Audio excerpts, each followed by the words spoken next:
Hello ladies and gentlemen, this is Runestone. Today we will be doing Let's Talk Legendary.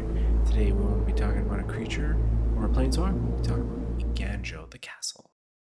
So Eiganjo Castle is actually located on the planet of Kamigawa, located on the Tawabera Plains in Araba. Eiganjo means actually Eternal Rock Castle. The castle was first around during the Kami War. It was the seat of power for the Konda family, most notably Takeshia and Mikihito. This castle was protected by the kami known as the Kodai, which has, two other names known as the Taken One or that which was taken. Because of the kami, the castle was actually able to survive during the Kami War, but after the war, two kami had actually battled after the castle and eventually destroyed what was there during their sharing battle. The castle was eventually rebuilt during the Neon Dynasty. In this location, there was a mix of ancient structures with new buildings. The shrine of the Kodai is actually located at this location.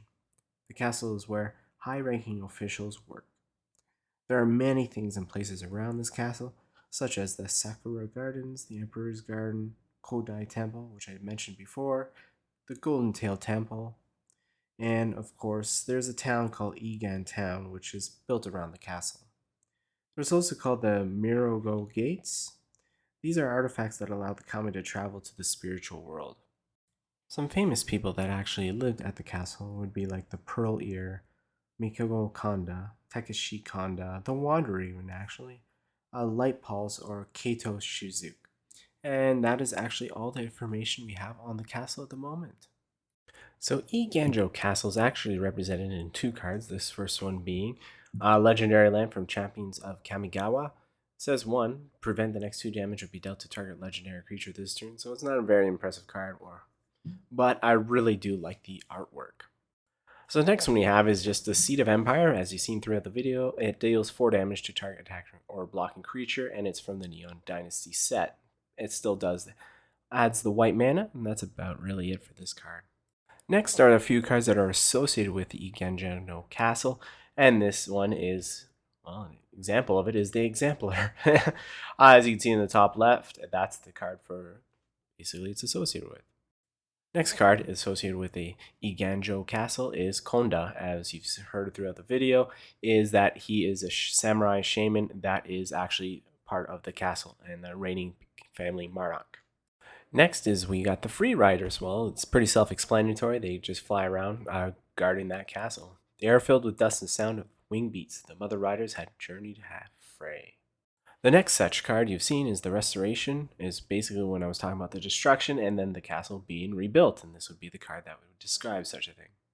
And the last card that the castle is associated with is the Uprising, and there was a story about certain groups of people, like 2 different visions of freedom clash at the gates of the Imperial Palace. So as you can see in the picture, there is obviously some kind of big uprising at the castle.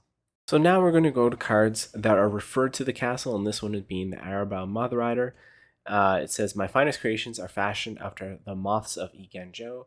They fly higher, faster, and more gracefully than any of my own designs. And you can see in the Neon Dynasty, when you flip those enchantment cards, you get those moths. And as mentioned just actually in the previous card is Befriending the Moths. So this card, when it says exile, return the battle transformed, and you get the moths which are associated with the castle. And the next card is Mothrider Samurai, and it says when the night blossoms, open up the wings of Eiganjo, take flight. Next card we have is Descendant of the Kiyomaru. It says the blood of Kiyomaru flows in the veins. He did not let Eiganjo fall, and neither shall I. Next is we have Shrine Steward. It says, from the broken swords, the first Imperials forged a peaceful servant to tend to the shrines of Eiganjo. Next we have is the Devoted Retainer, and that's pretty obvious with the name in itself. It says, deep within Eiganjo Castle lay the palace of the infinite halls, a seamless, endless network of corridors once guarded by the seemingly endless legion of the samurai.